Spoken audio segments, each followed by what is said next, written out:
Olá, queridos, tudo bem com vocês? Quanto tempo, né? Que saudade de vocês. Bem, enquanto nós não voltamos à rotina, né, eu venho aqui com uma missão, na verdade duas missões, né?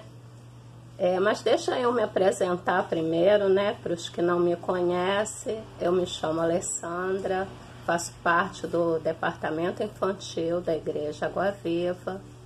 Estou aqui nesse período de quarentena, junto com as minhas amigas, compartilhando com vocês um pouquinho de Jesus, um pouquinho sobre a ceia, né? Sobre esse período de Páscoa.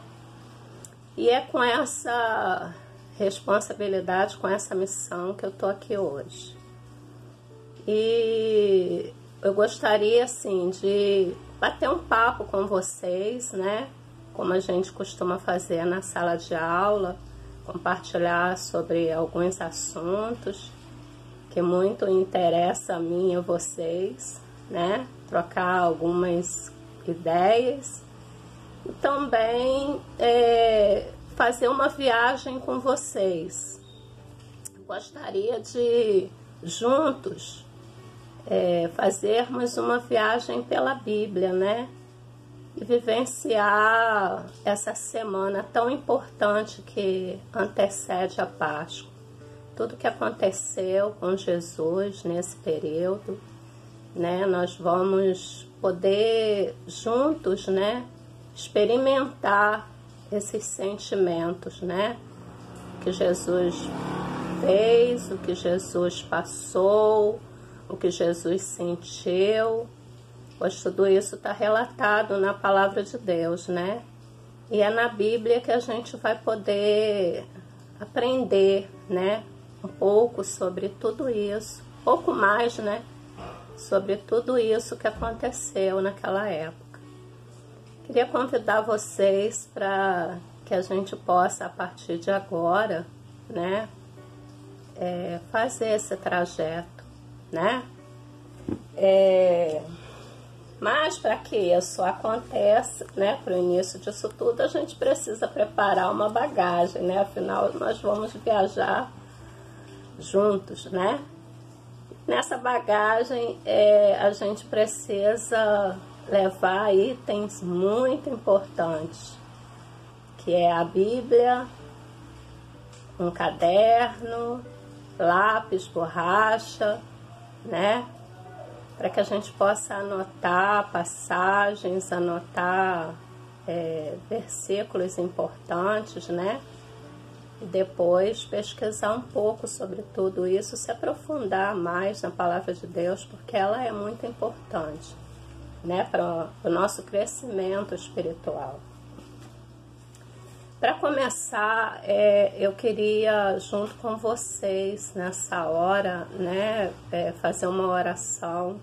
Vamos orar?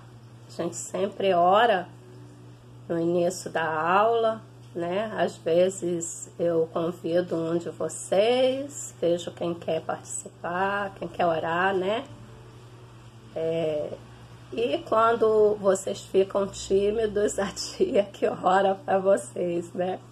Que ora junto com vocês. Então, nesse momento, como a gente está distante, né, gostaria de convidar vocês para orarem comigo, né, para que possamos formar a igreja, né? Vamos orar? Pai, em nome de Jesus, Senhor, nessa hora, Pai, como igreja, nós apresentamos a nossa vida ao Senhor. Queremos te agradecer, Jesus, pela tua vida, Senhor, por nós.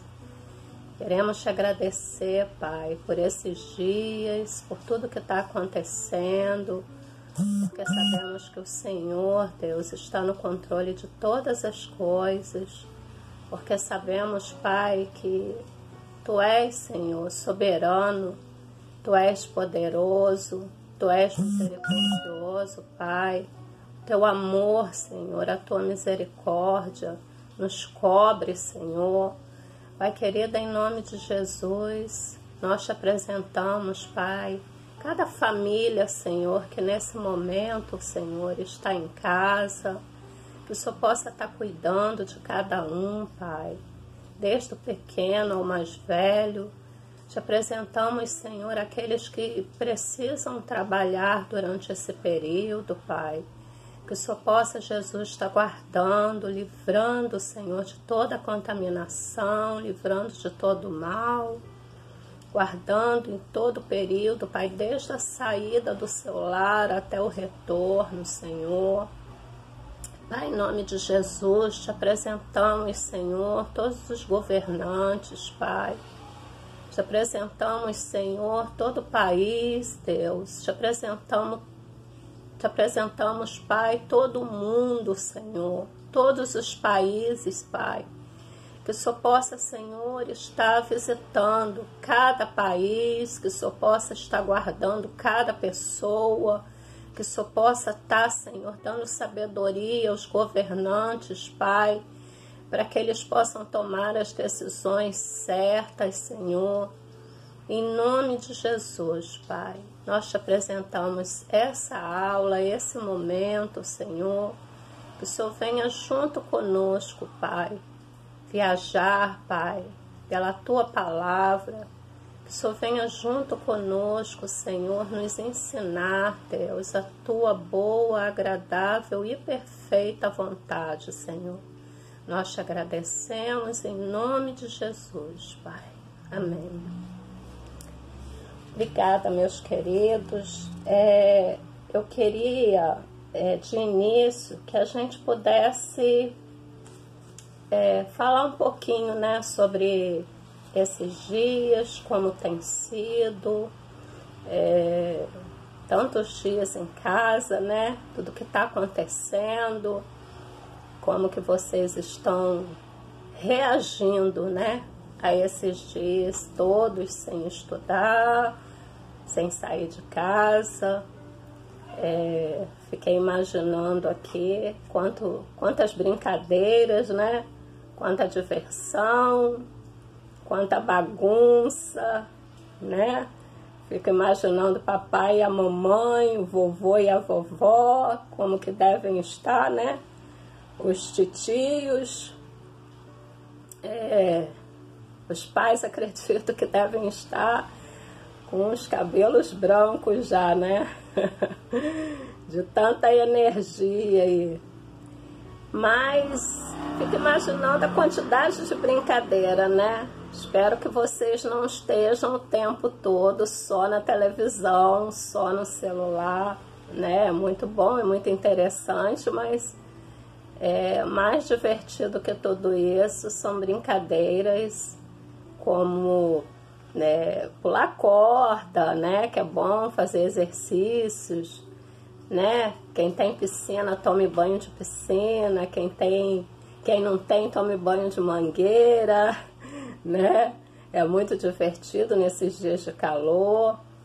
Brincar de pique, brincar de futebol, brincar de vôlei, brincar de basquete, brincar de boleba, de peão, soltar pipa no quintal de casa, tá?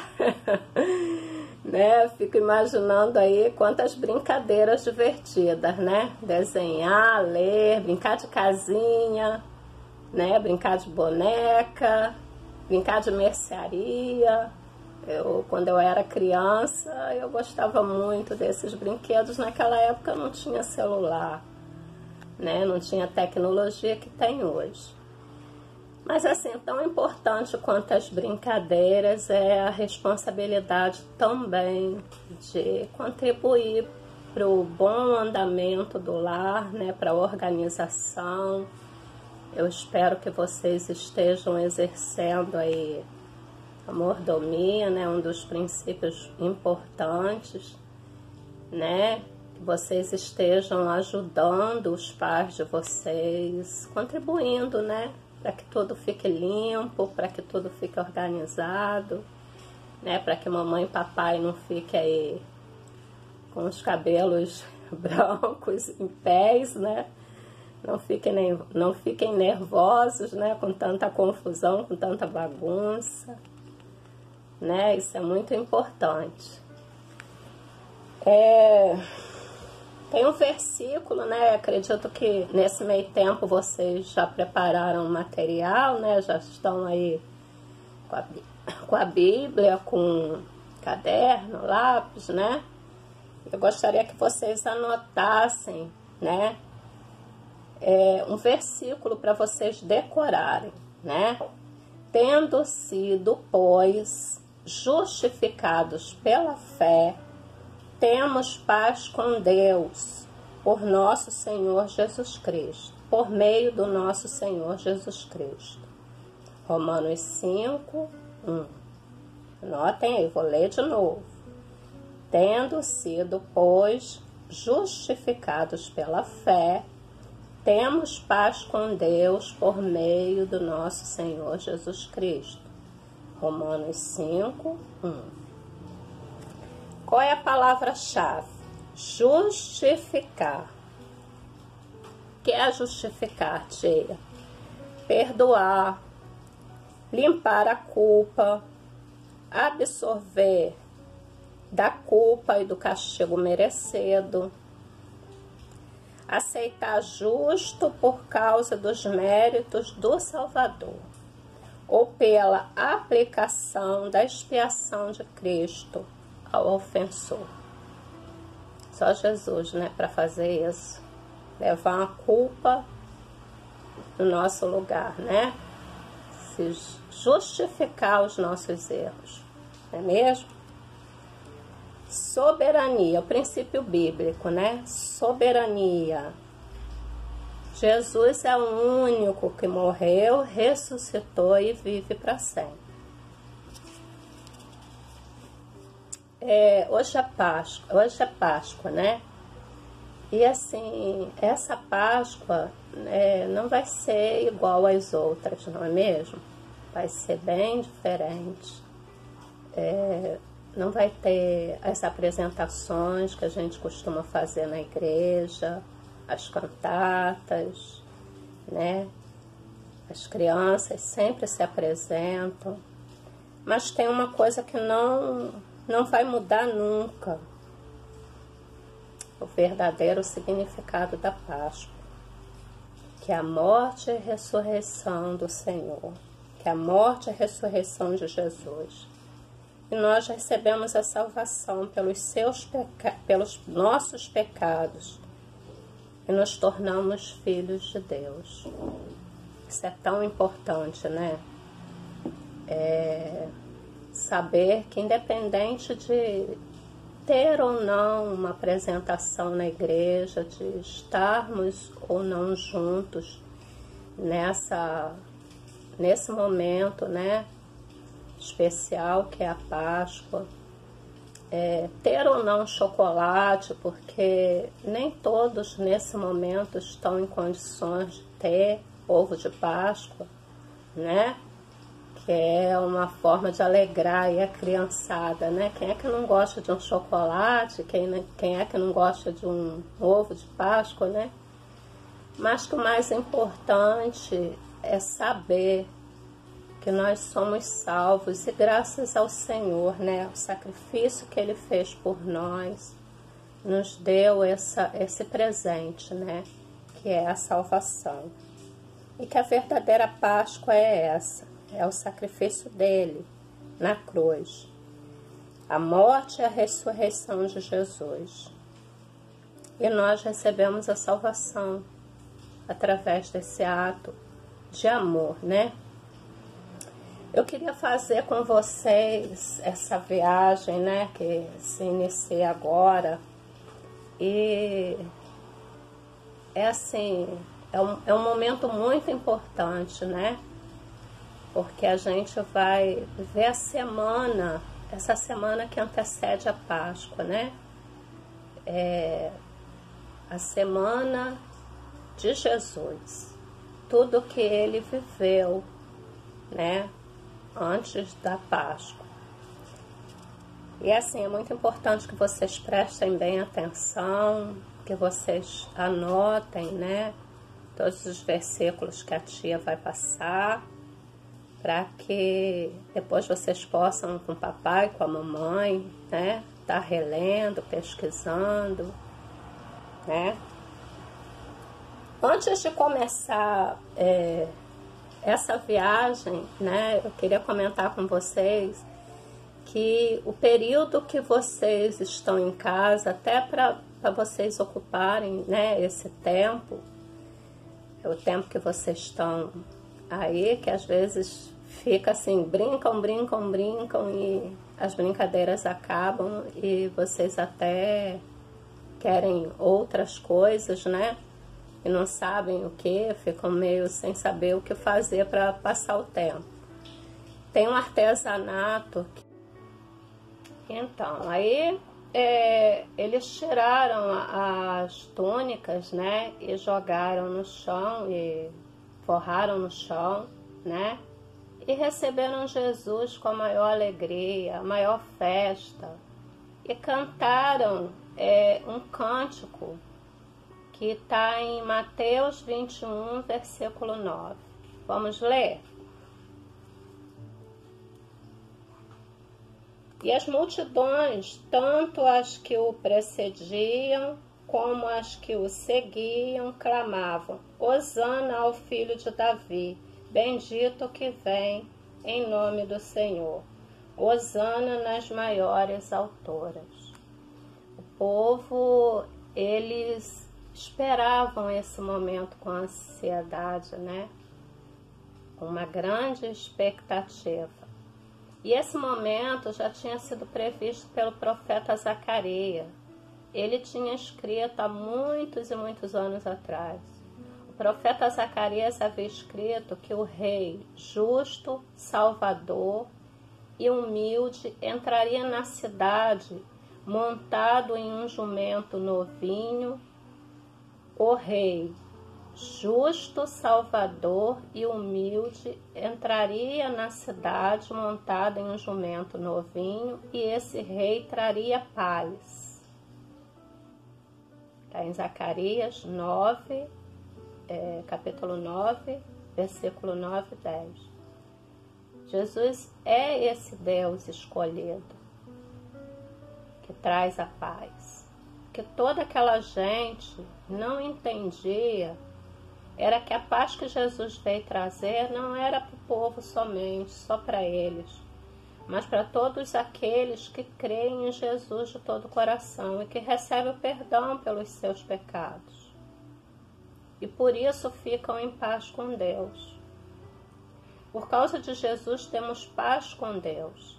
Em Romanos 5:1, como nós já lemos, está escrito: Tendo sido, pois, justificados pela fé, temos paz com Deus por causa do Senhor, por meio do Senhor Jesus Cristo. Por meio do nosso Senhor Jesus Cristo. Romanos 5:1. E aí, esse pecado que quebrou a nossa amizade com o Senhor, mas por meio de Jesus temos paz com Deus, não é verdade? Isso aconteceu no domingo, a chegada de Jesus, né? Na segunda-feira, Jesus lava os pés dos discípulos. O que a gente hoje tem praticado, né? Nesses dias aí, né? Com esse vírus rodando aí o mundo, nós temos exercitado lavar as mãos, né? Temos tido esse cuidado de estar sempre lavando as mãos, lavar as mãos com frequência, sempre que sair, né? Higienizar bem as mãos, sempre que sair e voltar, higienizar bem as mãos, passar o álcool, né?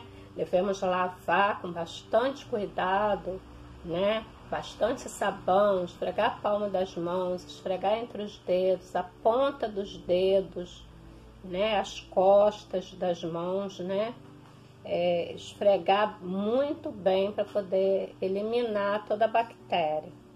Naquela época era diferente, né? Eles tinham todo um cuidado de lavar os pés, o hábito era outro, né?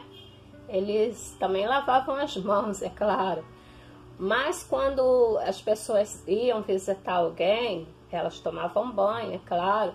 Mas não existia calçados fechados, né? Eles usavam sandálias abertas e alguns nem sandália tinham, andava descalço. Então, quando chegava na casa de um amigo, na casa de um parente, sempre vinha um servo da casa com uma bacia de água para receber os convidados e lavar os pés deles antes de eles entraram, assim que eles chegavam na casa, né?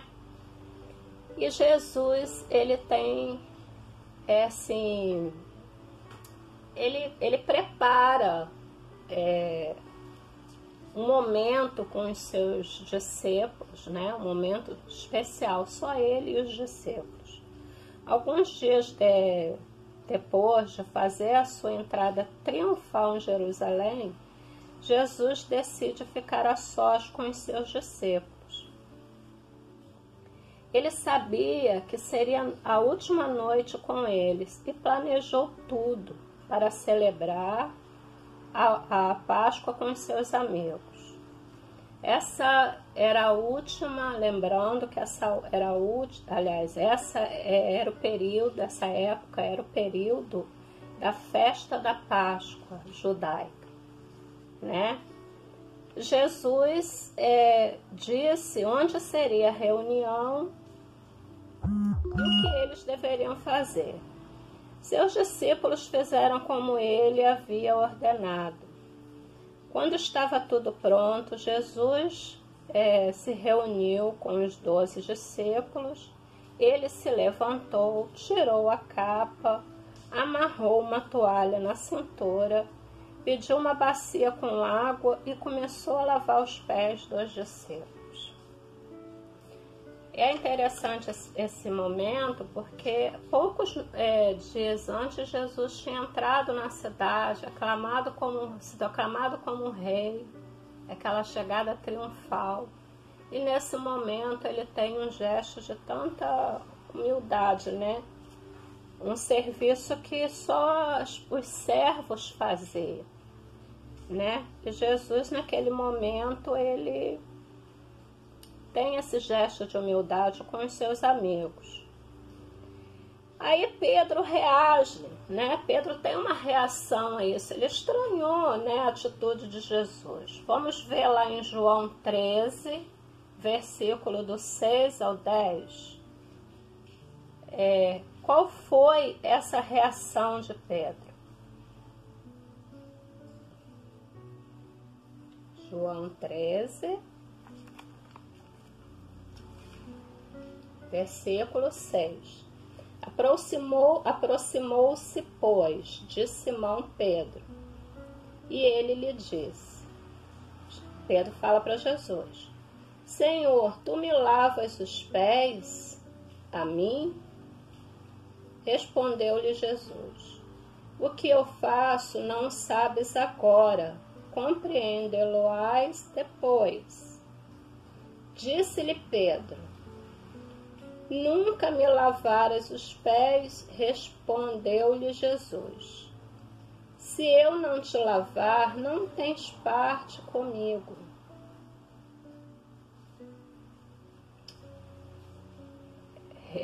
Rebobinando um pouquinho, né, para vocês entenderem o que Pedro falou. Respondeu-lhe Pedro, nunca me lavarás, não é me lavaras, né? Nunca me lavarás os pés. Aí Pedro não queria que Jesus lavasse os pés dele. Respondeu-lhe Jesus, se eu não te lavar, não tens parte comigo. Porque Pedro achava que aquilo ali não era para Jesus fazer, né? Então Pedro lhe pediu, Senhor, não somente os pés, mas também as mãos e a cabeça. Aí declarou Jesus para Pedro, quem já se banhou não necessita se lavar, senão os pés. Quanto ao mais está tudo limpo. Ora, vós estáis limpos, mas não todos. Ora, vós está limpo. Jesus falou para Pedro que Pedro estava limpo, mas nem todos ali estavam, pois ele sabia quem era o traidor. Foi por isso que disse, nem todos estão limpos. Isso está em João 13, versículo 6 ao 10. O que é estar limpo? O que é e não necessita se lavar senão os pés? Tempos depois, naquele momento eles não entenderam o que Jesus estava fazendo, né? Mas tempos depois, os discípulos entenderam que Jesus não estava falando de tirar a sujeira dos pés, mas sobre a salvação que ele nos dá. Quem ainda não tem Jesus em sua vida como seu Senhor e Salvador, precisa crer nele e confiar em sua obra salvadora. Quem já crê em Jesus está salvo. A salvação, o Senhor, Ele nos dá salvação desde o momento que a gente aceita Ele como o único suficiente Salvador da nossa vida. Mas nós pecamos diariamente, todos os dias, todo momento nós pecamos, né? E é necessário que a gente se arrependa todos os dias, porque todos os dias nós pecamos. Então é necessário que a gente se arrependa e confesse os nossos pecados, né? Quem já crê nele está salvo, mas continua pecador e precisa tirar a sujeira e o pecado confessando a Deus todo dia. Depois de lavar os pés de todos os discípulos, Jesus falou sobre a importância deles servirem uns aos outros. Porque aquele ato de Jesus foi um ato de humildade, um ato de servir, né? Ele deixou esse exemplo. Mostrou que todos os que amam e o seguem devem servir aos outros. Não importa se o serviço seja considerado pequeno ou comum. O importante é praticar o que Jesus demonstrou. Vamos ler João 17, versículo 17, né? 13, versículo 17. Ora, se sabe estas coisas, bem-aventurados sois, se as praticardes. Então, se nós sabemos que devemos fazer o bem ao próximo e devemos ser humildes, então somos bem-aventurados se praticarmos. Como podemos servir uns aos outros em nossa família, ou na nossa escola, ou na nossa vizinhança?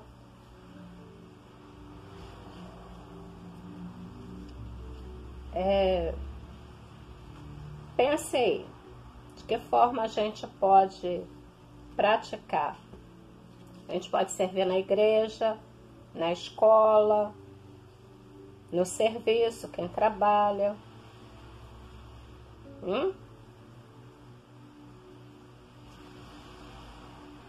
Como que a gente pode ajudar? Né? Tem várias formas de ajudar. Em casa, por exemplo, vocês podem contribuir com a organização da casa, não fazendo bagunça para a mamãe não ficar cansada demais. Ou se fazer bagunça, se espalhar os brinquedos juntos novamente. Mantenha o quarto organizado. Isso é uma forma de estar servindo, né? Pergunte ao papai e à mamãe, o que eu posso fazer para ajudar? Não é mesmo? Na escola, é uma forma de servir, não atrapalhar a professora na hora que ela está dando aula. Depois do término da aula, ajudar a professora a organizar a salinha. Isso é uma forma de servir. Tem muitas formas de servir. Fazer o bem ao próximo é uma forma de servir, né? E aí? Em Romanos 5:1, quando Jesus, também voltando lá, né? Quando Jesus nos salva, Ele nos justifica. Isso quer dizer que a justiça de Jesus é passada para todos aqueles que receberam como Senhor e Salvador. Ou seja, por meio de Jesus, nós nos tornamos justos e temos paz com Ele.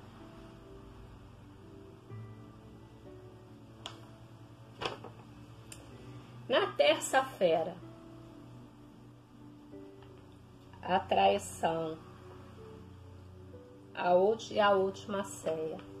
Está em Mateus, anota aí, Mateus 26, versículo 14 ao 30.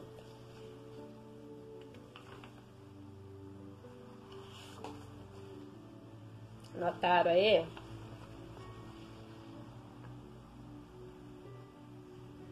É complicado, né?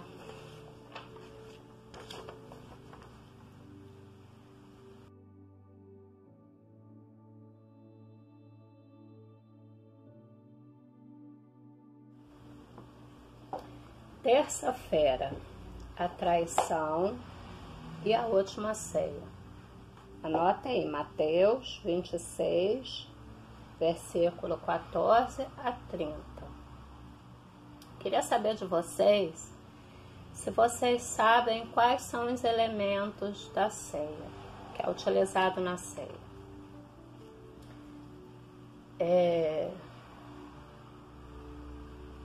Estão pensando aí? Então, quem disse suco de uva, acertou. Quem disse o pão, né, sem fermento, também acertou. No final tem a uva, né, que a gente distribui também a uva, mas a ceia é exatamente o pão e o suco de uva. Quem que vocês acham que inventou isso? Foi um grande missionário? Foi pastor? Vocês acham que foi o pastor Maurício que inventou a ceia? Não, né? Vocês sabem que a ceia não foi criada pelo homem, né? Então a gente vai junto verificar de que forma começou. Quando começou a ceia? Jesus estava com seus discípulos na última noite antes de ser preso. Os discípulos não sabiam que aquele era o último encontro deles com o Mestre, mas um deles sabia que logo Jesus teria dificuldade. Estou falando de Judas. Apesar de ter convivido com Jesus, ouvido os seus ensinamentos, visto seus milagres e seu amor, Judas resolveu trair o Senhor Jesus.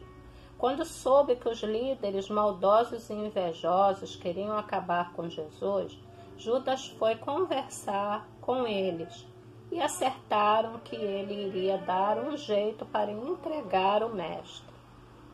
Judas recebeu 30 moedas de prata como pagamento, mais ou menos 4 salários, né? 4 meses de salário.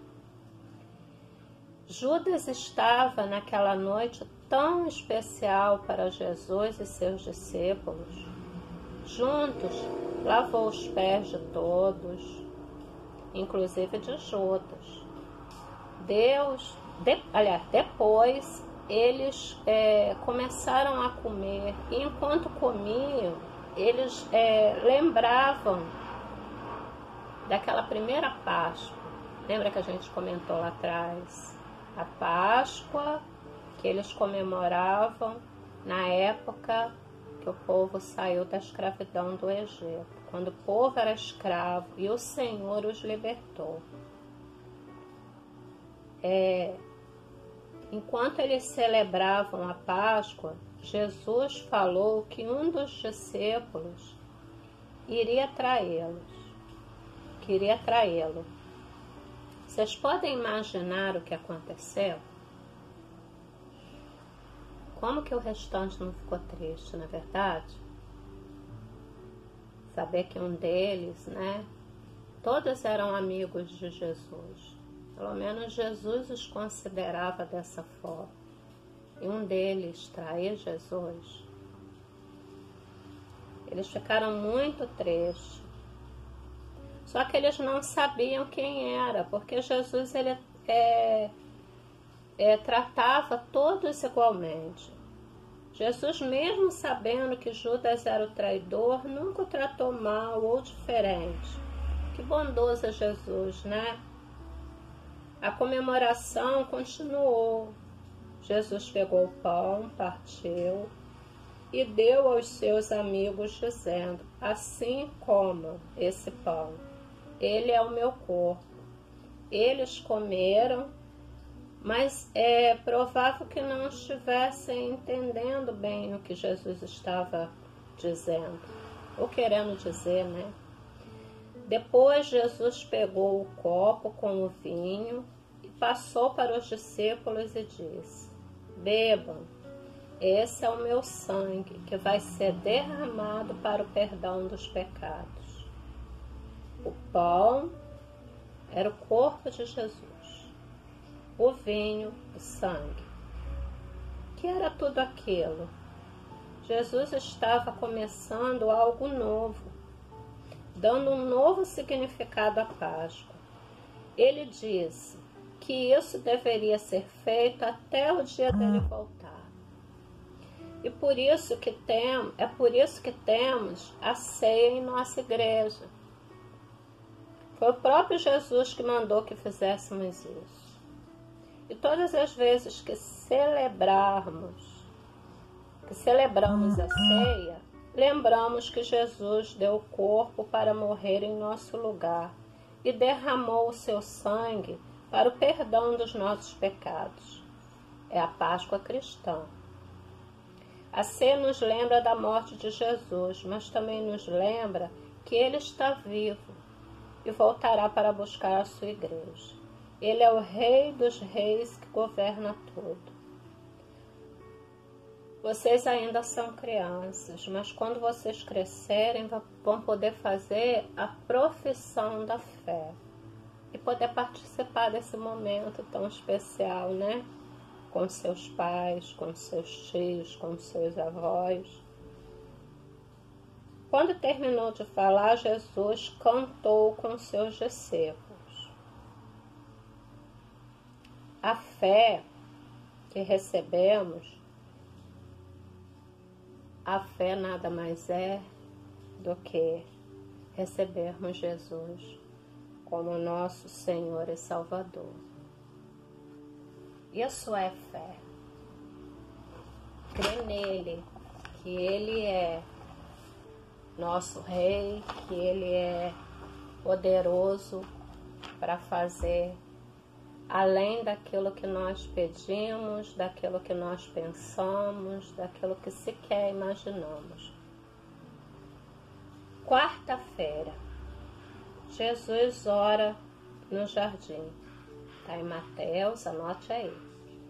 Mateus 26, versículo 36 ao 46.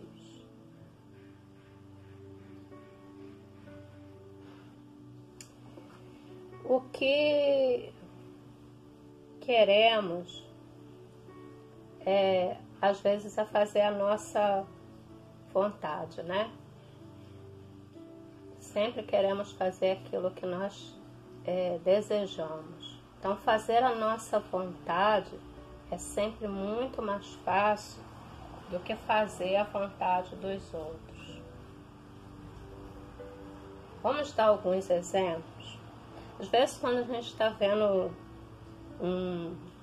programa na televisão até tarde, né? Ou tá vendo filme, ou tá jogando no videogame, ou tá mexendo no celular. Aí mamãe ou papai vem e pede pra gente desligar para ir dormir. Mas poxa, eu tô quase virando, pai, né?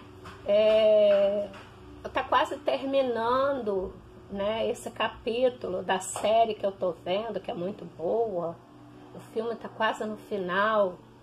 Então você não quer de jeito nenhum fazer a vontade do pai ou da mãe, mas quer fazer a sua própria vontade. E acaba desobedecendo o pai e a mãe. Então, às vezes é difícil, né? A gente obedecer, às vezes é difícil a gente fazer aquilo que é certo, né? Muitas das vezes a gente prefere fazer a nossa própria vontade do que fazer a vontade daqueles que pedem que a gente faça algo, né? Então assim é com o Senhor.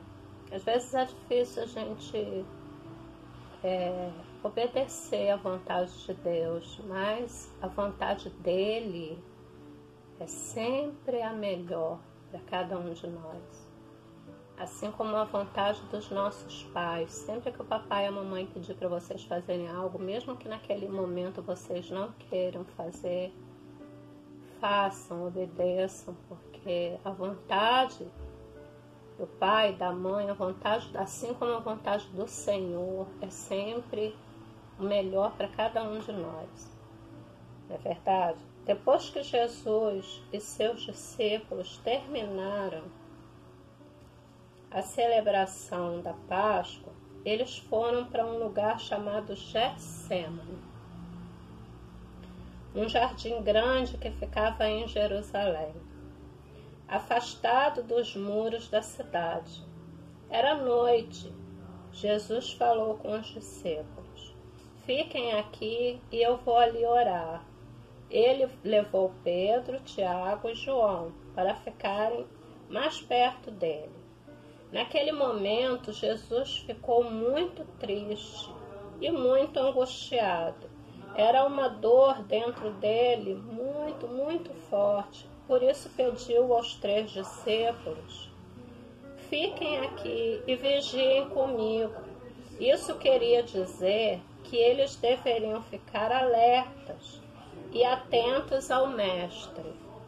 Jesus se afastou um pouco e foi orar.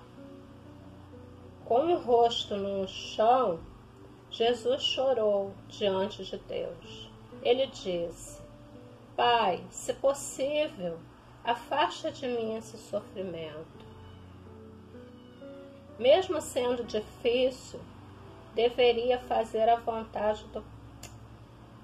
Afasta de mim esse sofrimento. Jesus pediu a Deus, se possível fosse, afastar dele aquela missão. Mas Jesus sabia que, mesmo sendo difícil, deveria fazer a vontade do Pai e não a sua. Seu sofrimento era tão intenso que ele suou sangue. Imagina uma pessoa suar sangue. Deve ser terrível. Deve ser uma angústia muito grande, né? Para a pessoa chegar a transpirar sangue. Mas enquanto Jesus orava, seu Pai, o Senhor Deus, cuidava dele e enviou um anjo para lhe dar conforto e ânimo. Isso está em Lucas 22, versículo 43 a 44. Lucas 22, versículo 43 a 44. Grande amor é esse, né? O amor do Filho de Deus. Todo esse sofrimento para nos salvar. Quando Jesus se levantou da oração, ele encontrou os 3 discípulos dormindo. Ele falou: vocês não podem vigiar comigo nem uma hora? Vigiem e orem, para que não sejam tentados. Jesus foi orar novamente. e os discípulos começaram a bocejar. Dormiram de novo. É mole? Que turma de dorminhoco, né? Dormiram de novo. Jesus os acordou e foi orar mais uma vez. E os discípulos, isso mesmo, dormiram de novo. Pegaram no sono. Na terceira vez, ao acordá-los, Jesus mandou que se levantassem, pois o traidor estava chegando. Jesus é o maior exemplo de uma pessoa que preferiu fazer a vontade de Deus em vez de fazer o que queria. Tem algumas pessoas, algumas crianças que pensam: por que Deus fez isso, né? O pai é bravo pra caramba, né? Jesus é uma vítima. Realmente o pecado provoca a ira de Deus. E apenas pelo sacrifício de Jesus, essa ira pode ser aplacada. Jesus ele não foi obrigado a fazer aquele sacrifício. Era o plano da salvação. Mostra o grande amor de Deus por nós. Jesus foi o nosso exemplo. Jesus também é a nossa força, pois sozinho nunca conseguiremos fazer a vontade de Deus, não é verdade? Mas por ter cumprido a vontade do Pai, Jesus nos dá forças para fazer o que Deus quer e não a nossa vontade. Fazer o que Deus deseja é o mais importante do que fazer o que queremos. Né? Como a tia tinha comentado antes. Mentir, às vezes, a gente acha que é fácil, né? Isso é fazer a nossa vontade. Às vezes a gente faz uma coisa errada, aí vai lá, papai, para mamãe e mente, né? Para fugir de uma correção, um castigo, para não levar uma bronca. Mas fazer a vontade de Deus é muito mais importante, né? Porque quando a gente mente, mas se arrepende, demonstra arrependimento, nós somos perdoados. Mesmo que papai e mamãe fiquem bravos naquele momento, mas logo depois perdoa, né? Isso nos ensina que não devemos mentir, né? E maltratar o coleguinha é a vontade de Deus? Não é, né? Humilhar às vezes o coleguinha, colocar um apelido, né? Fazer uma brincadeira sem graça, boba, que vai entristecer o colega, que vai magoar. Nada disso é da vontade de Deus, não é verdade? Às vezes a gente fica bravo, aí quer bater no colega na escola, né?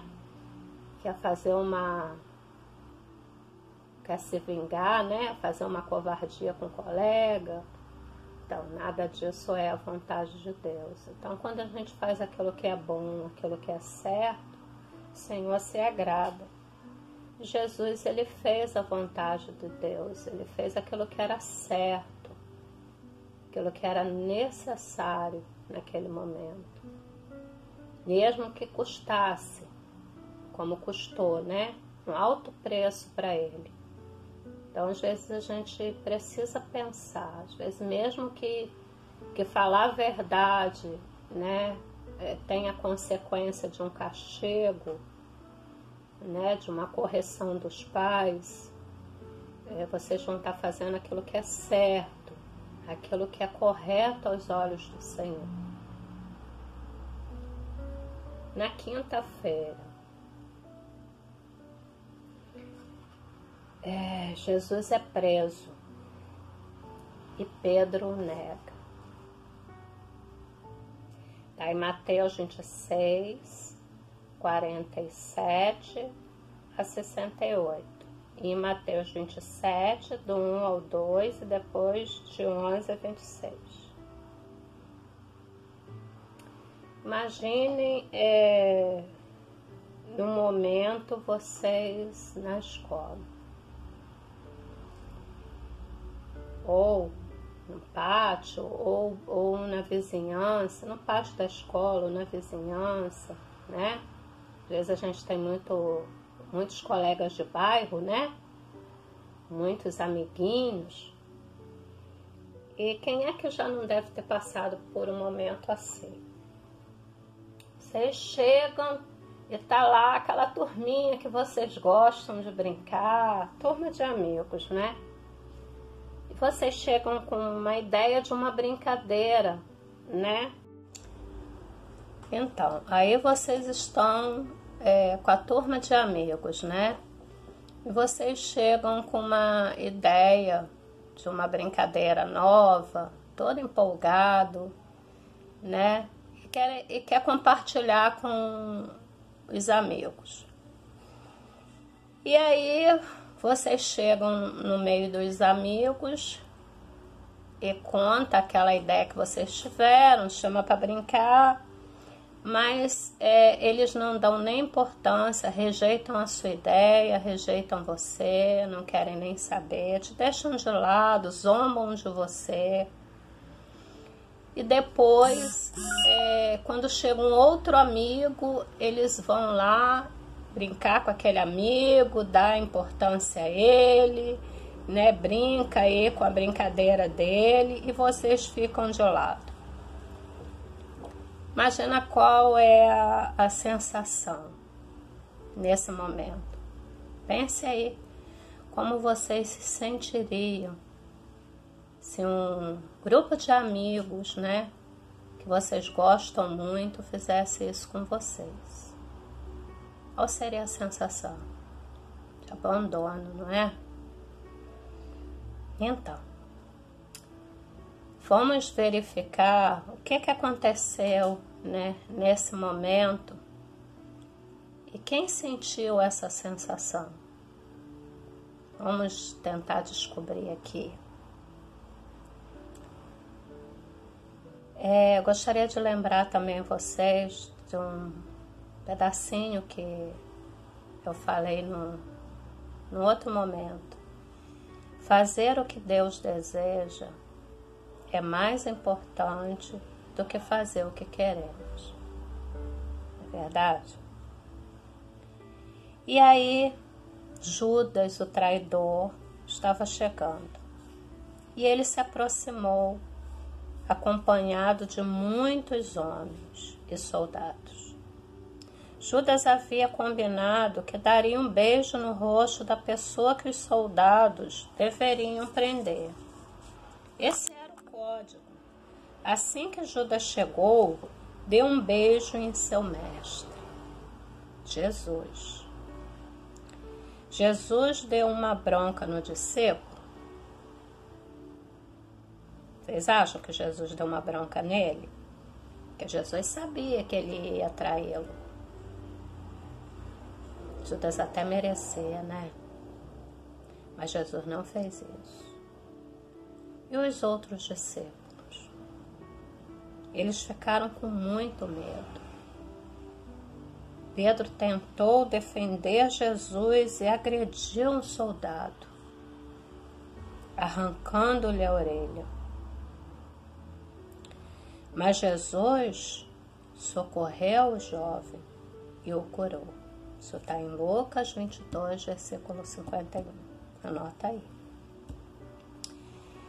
Ele ainda deu uma bronca em Pedro. Jesus não gostava de violência. Não era para fazer aquilo, Pedro. Pois não era isso que deveria ter sido feito. Depois os discípulos fugiram, abandonando o mestre. Os soldados levaram Jesus para a casa de um homem chamado Caifás. Estavam lá muitos líderes religiosos. Caifás fazia parte, desse grupo de líderes que não gostavam de Jesus. e tinham inveja dele. Eles tentavam de todas as formas encontrar algum erro em Jesus. E tinham inveja dele. Eles tentavam de todas as formas complicar Jesus, incriminar Jesus. Algo que poderiam usar para condená-lo à morte. Porém, não encontraram nada. Jesus estava livre de qualquer acusação. Caifás perguntou a Jesus: você é o Filho de Deus que seria enviado ao mundo? Vamos lá em Marcos para ver essa resposta. Marcos 14, versículo 62. Jesus respondeu: eu sou, e vereis o Filho do Homem assentado à direita do Todo-Poderoso e vindo com as nuvens do céu. Essa foi a resposta de Jesus. E deixou todos enfurecidos. Caifás disse que Jesus estava blasfemando. Blasfemar é insultar a Deus. Isso era mentira. Mas eles não queriam saber da verdade, não é mesmo? Segundo a lei, quem blasfemasse contra Deus deveria ser morto. Isso está em Levítico 24, versículo 16. Alguns deles, então, cuspiram em Jesus. Que maldade, né? Outros davam murros e outros zombavam. Enquanto isso, Pedro foi discretamente até o pátio onde estava Jesus.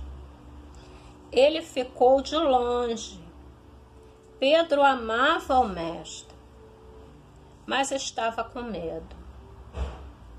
Foi então que uma mulher que trabalhava na casa de Caifás o viu e disse: você é um daqueles que andavam com Jesus? Não, ela não perguntou, desculpa, ela afirmou: você é um daqueles que andava com Jesus. Imediatamente, Pedro negou diante de todos. Ele foi para outro lugar na casa. Outra empregada ouviu e disse às pessoas ao redor: este aqui, apontando para Pedro, ela disse, também estava com Jesus. E Pedro jurou: eu não conheço esse homem. Depois disso, as pessoas que estavam ali se aproximaram de Pedro e disseram: você é um dos seguidores de Jesus. Pedro ficou muito bravo e jurou: eu não conheço esse homem. Naquele momento, o galo cantou. Pedro então se lembrou das palavras de Jesus: você vai me negar 3 vezes antes do galo cantar. Pedro saiu e chorou de tristeza e vergonha. O dia então amanheceu. Os líderes religiosos levaram Jesus para a casa do governador, pois somente ele poderia condenar Jesus à morte. Jesus foi abandonado pelos seus melhores amigos. Lembra que a tia falou lá no começo sobre isso? Pedro, um dos discípulos mais chegados, negou o mestre. Disse que não conhecia. No momento que Jesus mais precisou, Pedro fugiu e disse que não conhecia Jesus.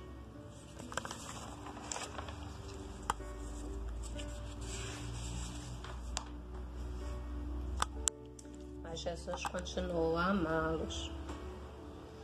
Jesus não os abandonou. E ainda hoje ele nos diz. Vamos ler Hebreus 13, versículo 11. Vamos lá? Deixa eu achar aqui.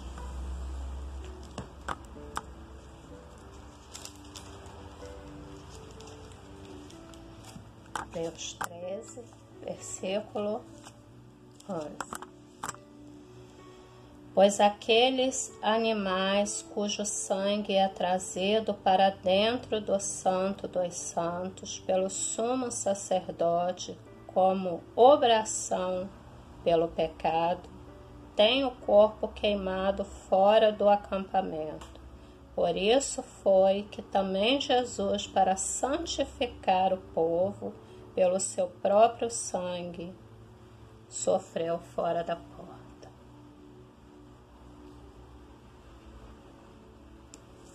Sexta-feira, Jesus é julgado e crucificado. Está em Mateus 27, versículo 11 a 44. É uma pergunta a fazer a vocês.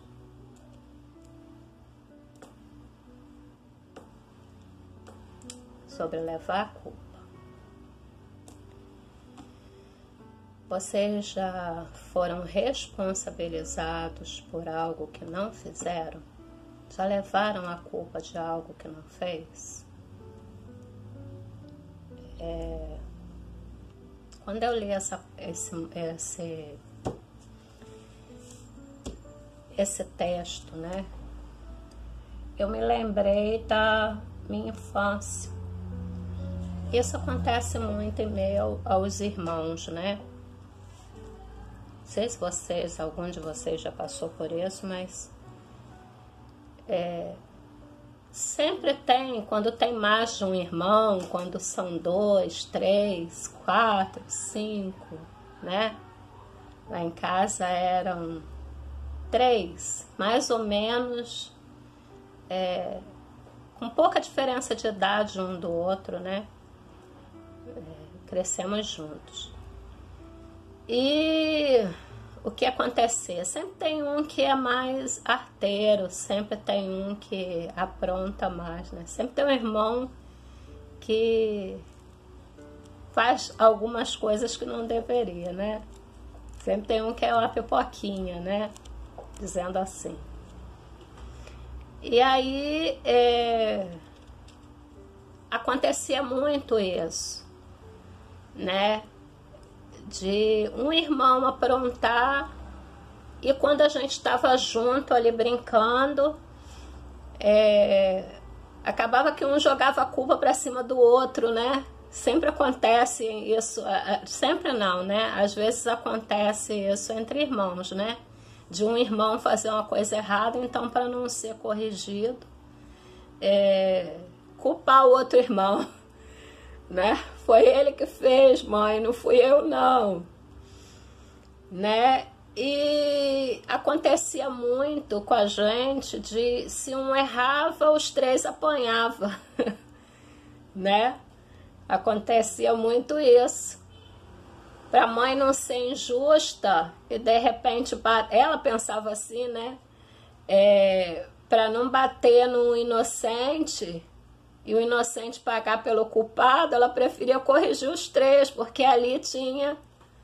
Os 3 estavam juntos, então ela entendia que os 3, né, aprontaram. Se um aprontou e os outros 2 estavam juntos, então os outros 2 também tinham culpa.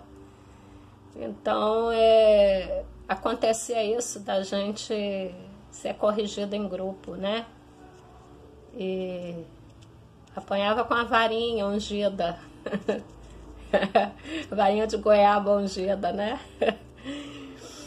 Então, já aconteceu de vocês levarem a culpa por algo que não fez? É ruim, né? Ser responsabilizado sem ter feito nada, né? Então, Jesus passou por isso. Foi o que aconteceu com Jesus. Ele recebeu um castigo que não era dele. E aí Jesus leva a culpa por algo que ele não tinha feito, né? Não era culpa dele. Jesus estava em pé, amarrado diante do governador. Pilatos perguntou a Jesus se ele era o rei dos judeus. Jesus disse: é o Senhor que está dizendo. Os líderes religiosos começaram a fazer várias acusações contra Jesus. Ele ficou calado. Pilatos perguntou a Jesus: você não ouve o que eles estão dizendo contra você? Mas Jesus continuou quieto. O governador não viu nada de errado com Jesus e decidiu mandá-lo para Herodes. Porque Jesus era da Galileia e o responsável pelo julgamento dele seria Herodes. O governador também não conseguiu ver nenhum motivo para condenar Jesus, mas quis zombar do prisioneiro e mandou colocar um manto real em Jesus e levá-lo de volta para o palácio de Pilatos. Isso está em Lucas 23, versículo 11.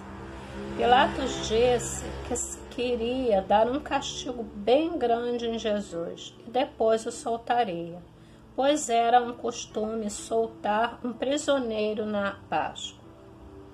Mas não era isso que os líderes religiosos queriam. Eles levaram uma grande multidão para acusar e atacar Jesus. A multidão pedia que Pilatos soltasse um bandidão chamado Barrabás e crucificasse Jesus. Ela pediu, então, aquele mesmo povo que comemorou a chegada de Jesus a Jerusalém, que aclamou Jesus com festa, com cânticos, né, com salvas.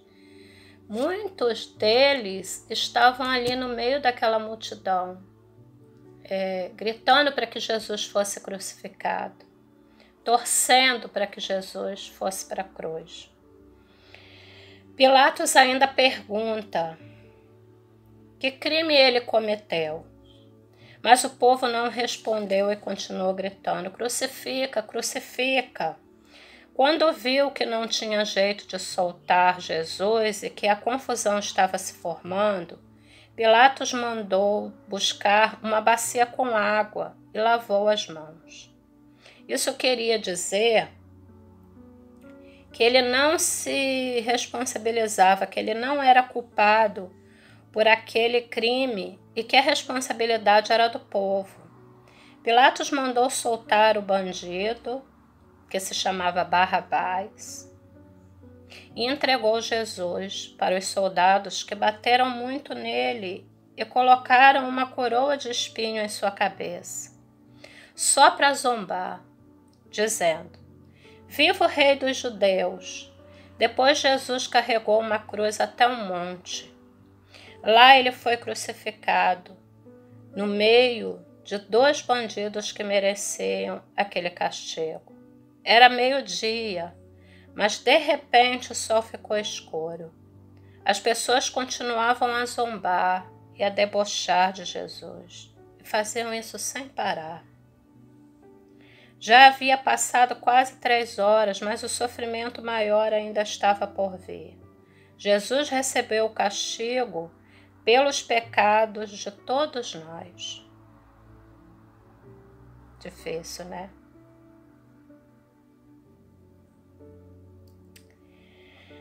Meu Deus, meu Deus. As pessoas zombavam de Jesus.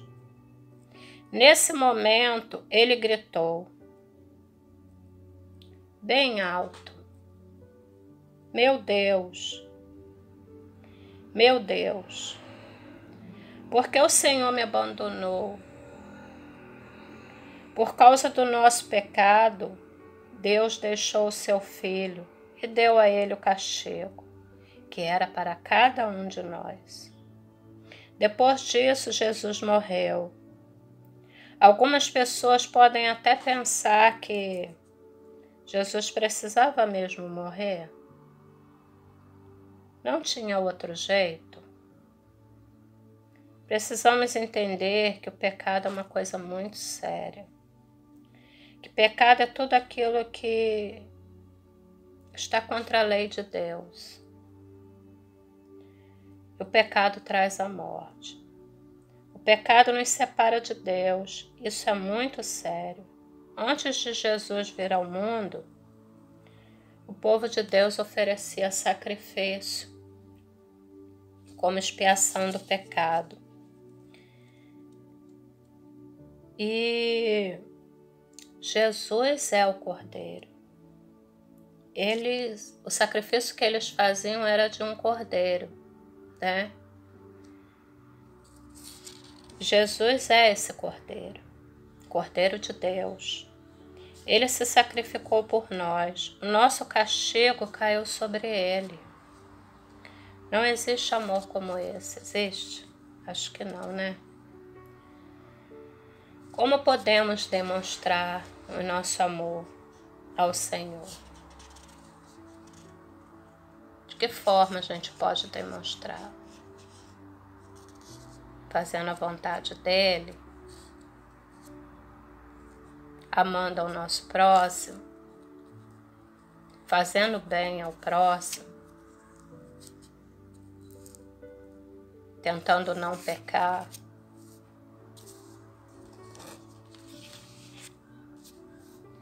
Sábado, Jesus é sepultado. Está em Lucas 23, capítulo 23, versículos 50 a 56. Gostaria de falar com vocês sobre um assunto muito delicado, muito triste,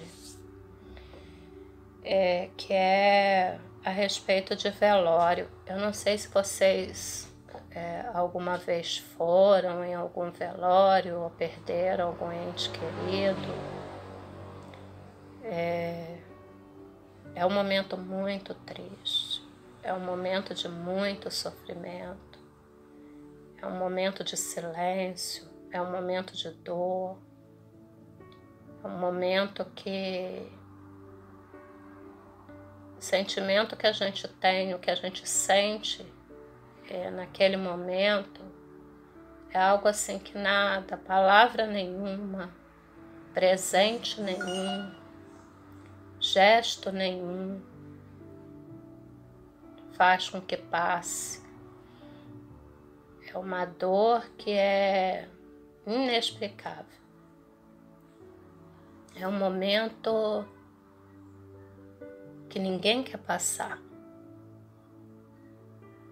Perder um ente querido, perder quem ama, é muito triste, é muito doloroso.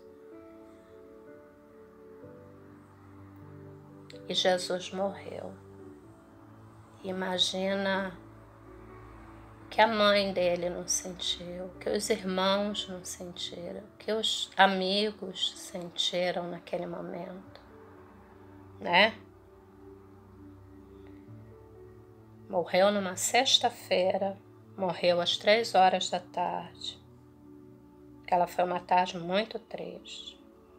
Após a sua morte, um homem chamado José de Arimateia decidiu preparar todas as coisas para fazer o sepultamento. Vocês sabem quem era José?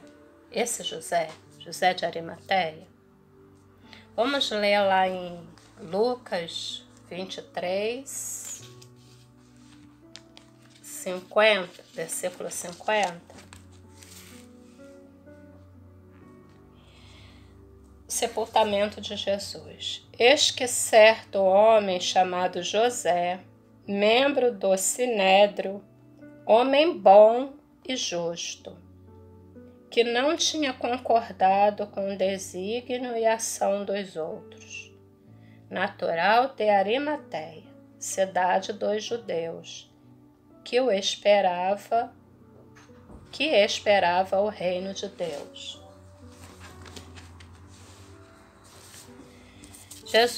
José de Arimateia era um homem muito bom, era um homem honesto.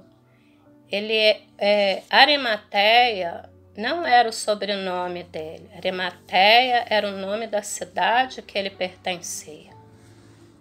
Em Mateus 27, versículo 57, também fala sobre isso. Ele era rico. José, ele era um dos discípulos de Jesus, mas isso ainda era segredo, porque tinha medo dos líderes judeus. José não estava sozinho. Seu amigo Nicodemos, que também seguia a Jesus, mas em segredo o ajudou. José de Arimateia tinha pressa para tirar Jesus da cruz e levá-lo para o túmulo. Sabem por quê?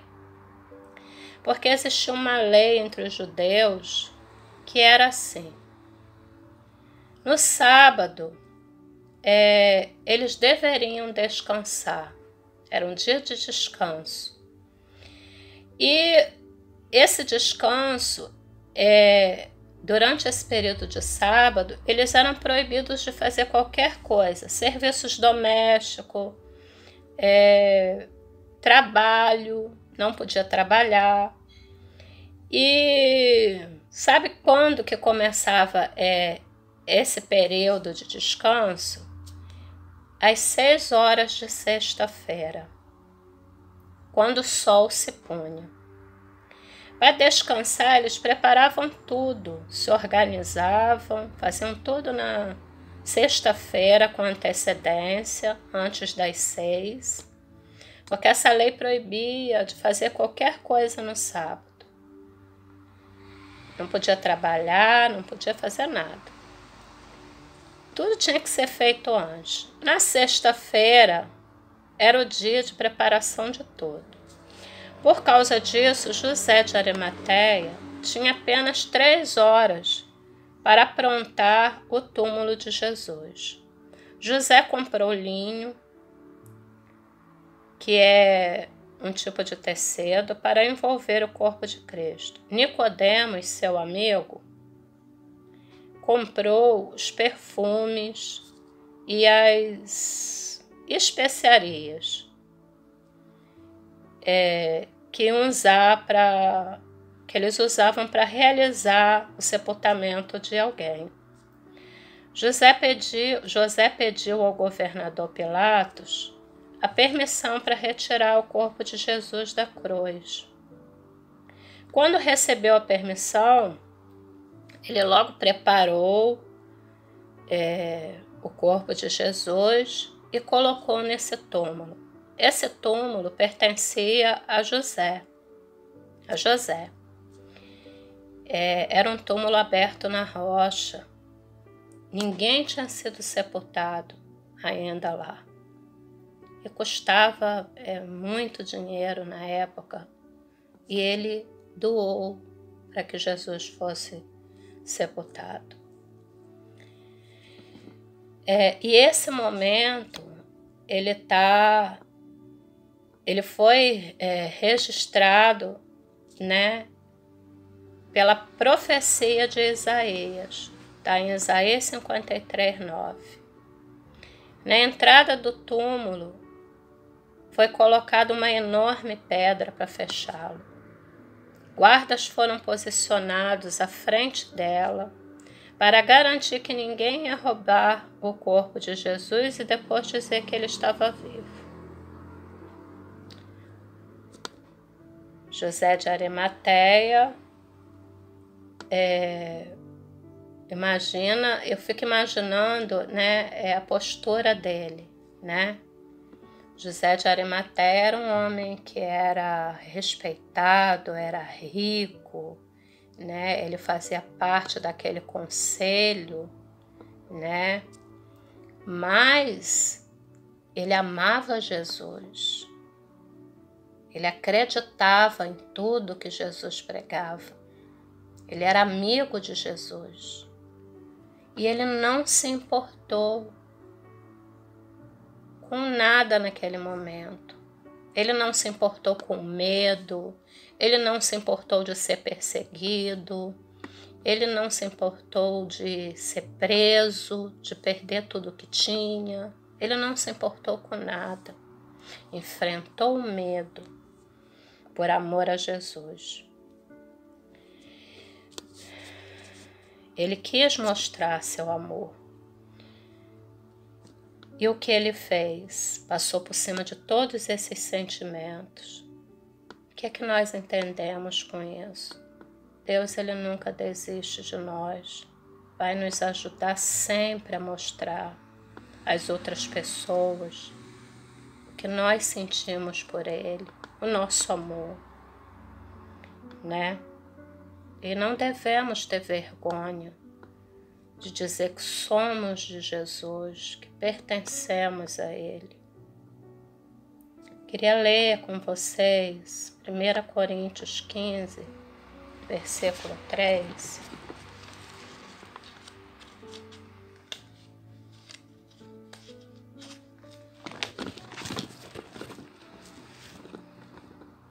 Antes de tudo, vos entreguei o que também recebi, que Cristo morreu pelos nossos pecados, segundo as Escrituras.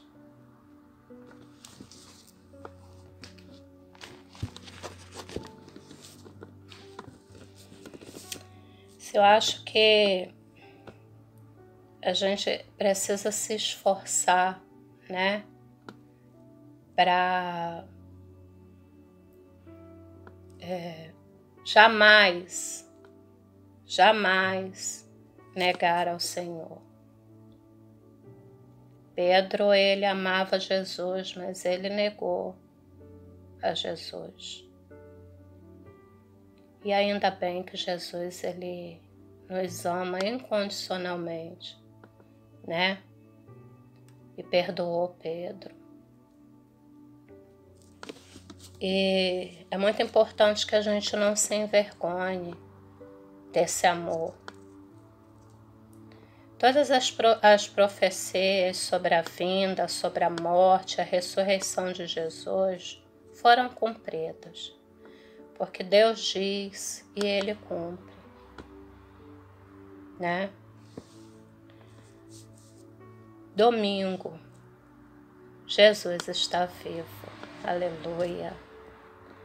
Lucas, isso está em Lucas 24, versículo 1 a 12, e está em João, capítulo 20, do versículo 19 a 22.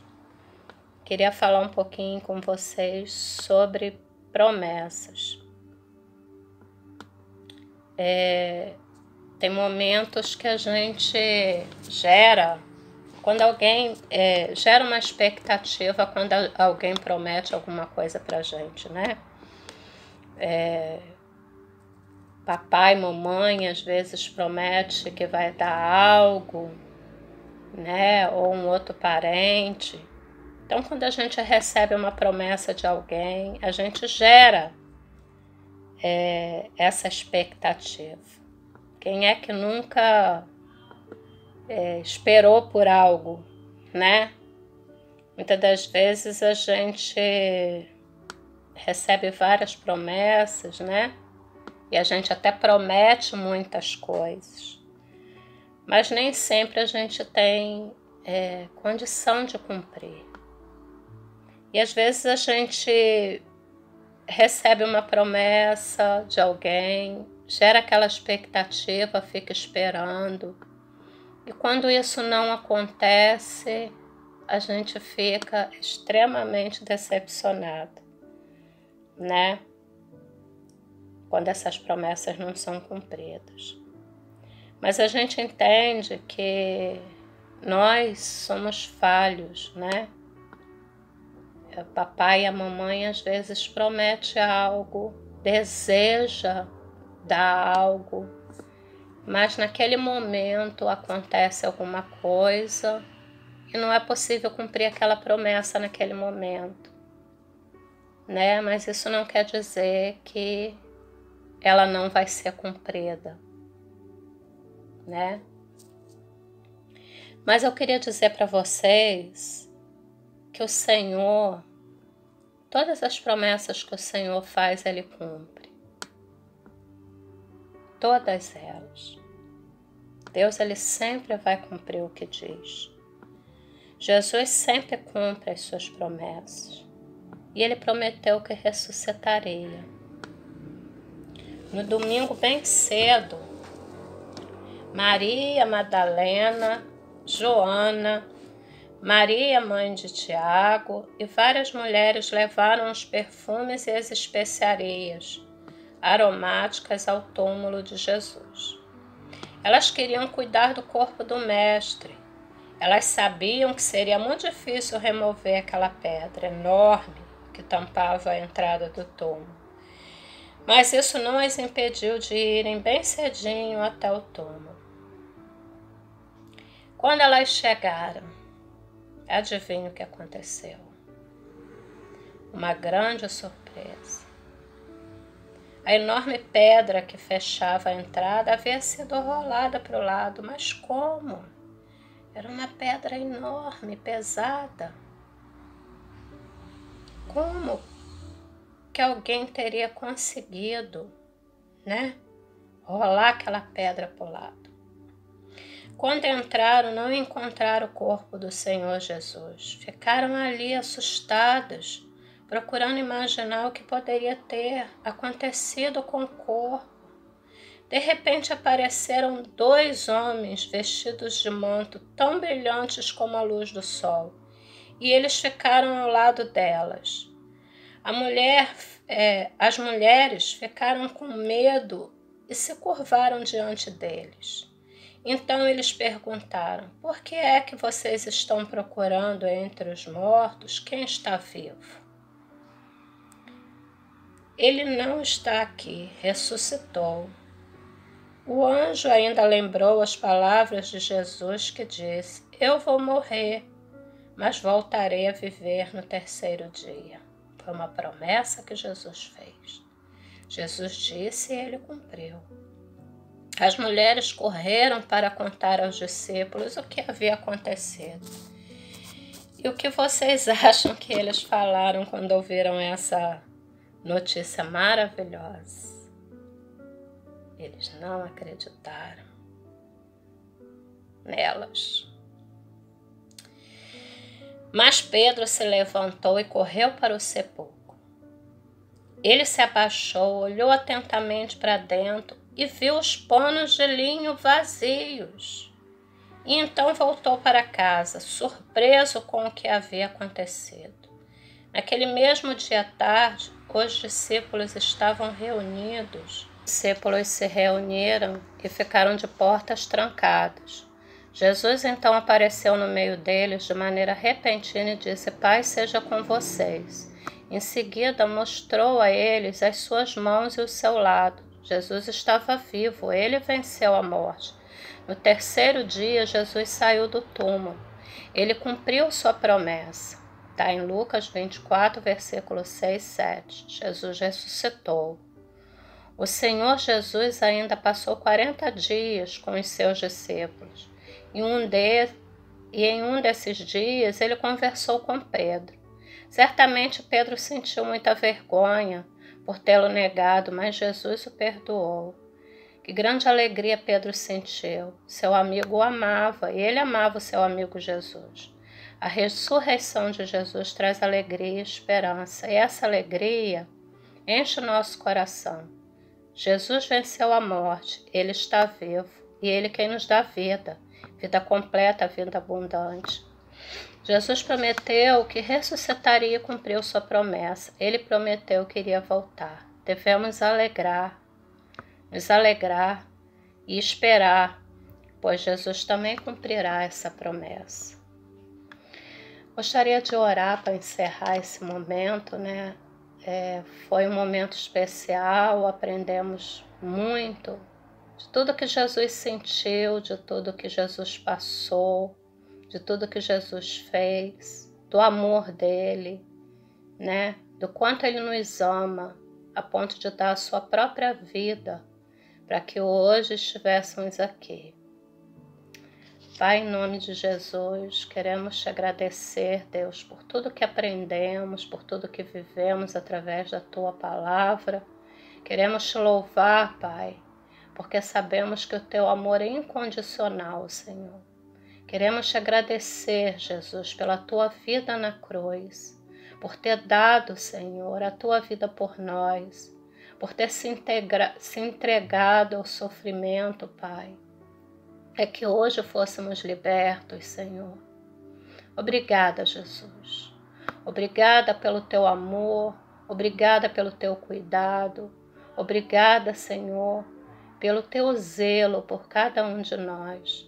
Pai, te entregamos esse dia, te agradecemos, Senhor, por tudo que o Senhor fez até aqui e continuará fazendo, Pai.